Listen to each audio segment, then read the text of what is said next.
Hey, you guys! It's our last two classes. This is so exciting, isn't it? I would love for you guys to take a minute and sort of pat yourselves on the backs and appreciate how far you've come throughout this Toolbox course this semester.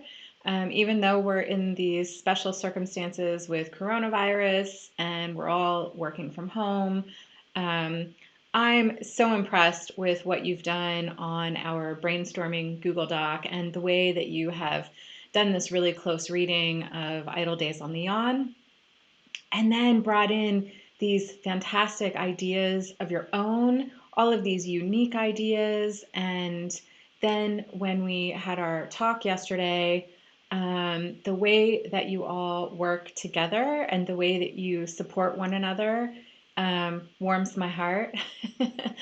I think it's a beautiful thing that you guys are trying to incorporate a little bit of everyone's ideas and do sort of this mashup of ideas and turn it into a mini series. So let's see how it goes. I'm very proud of you. That's what I want to say.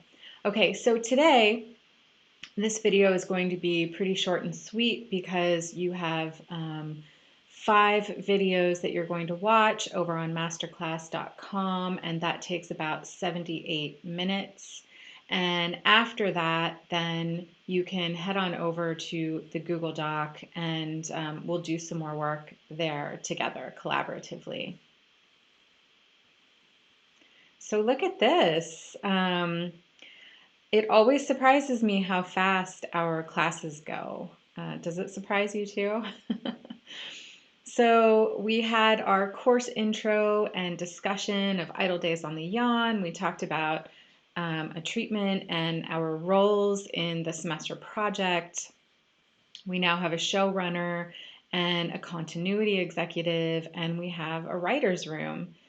Then we talked about a logline, premise, and summary. We discussed story and story paradigms. Then we discussed world building and how to develop characters.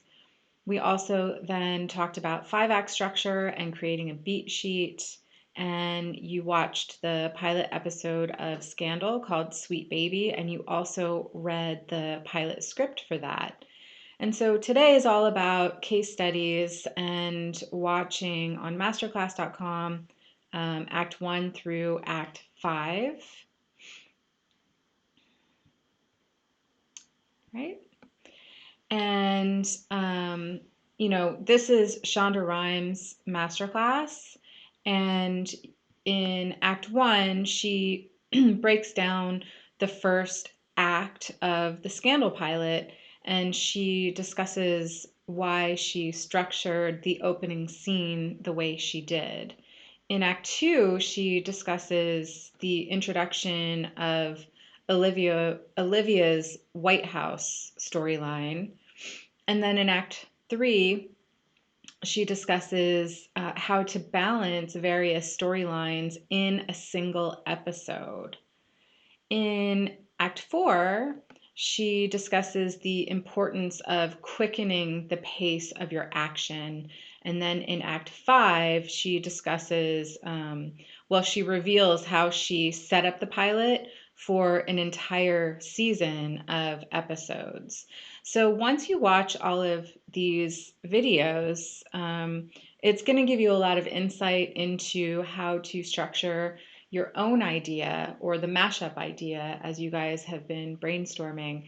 So the main thing is to take away these key points and incorporate these points into your own development of episodes.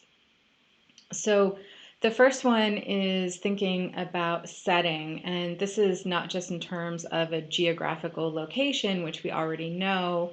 Well, we know that it's going to be in the land of dreams, right? We may have other geographical locations in our series, but this, in terms of setting, this is also about thinking about place. So, is it taking place in a hospital or a home or, a town, for example? it can be like a symbolic and intimate setting for the characters or character. The next one is to create a character who will be a guide. And this guide should be for the audience. So the guide acts as the character who's going to ask questions that your audience might have. In Scandal, that guide character is Quinn. And I'm wondering, and I'm really excited to find out the answer to your ideas for a guide character for your Idle Days on the Yawn series. The third one is strive for an exciting opening. And you want an opening that makes your audience lean in as she discusses. And then the next one, it's this question of what's the most extreme thing that can happen to your character or characters, and then make that happen. Structure that into your story. You've got 5 acts in which to plan these things, 5 acts and 3 episodes. So you can plan these things as plot points along the way. You just have to come up with them ahead of time before you start writing. The next one, number 5, is to ground your story choices in character, because you'd be really surprised at how much the audience will let you get away with when it's motivated by character. So depending on the kinds of characters that you are creating, they will all have different motivations, different goals, different primary and secondary traits, as well as contrasting traits. So use that idea to answer the questions of plot points and story. The next one is avoid cliches. So if you've seen it before, or if you've heard it before, don't use it. Toss it out. Okay? That was easy. Okay, the next one is think carefully about dialogue. If your characters have a previous relationship before meeting in your episode, don't write their dialogue as if they're speaking to each other for the first time. People come into episodes, with a history, and that history should be revealed in the dialogue that they have. And then the next one, number 8, know your character's secrets ahead of time. You should know this before you start writing. Even if you're not going to reveal the secrets in the pilot, you should know the secrets ahead of time. So in our discussion with the idea about the jogger running down the canal, and of course I asked what actually happens, what makes the jogger fall into the canal. And you would need to know the answer to this before you start writing. So if it's a mugging, if it's a stroke or an aneurysm, if there's ice, but know the answer to that even if you're not revealing it right up front. Plan your act breaks ahead of time, and your plot pushers need to be planted. So the plot pushers need to be planted and built, and then eventually they need to pay off.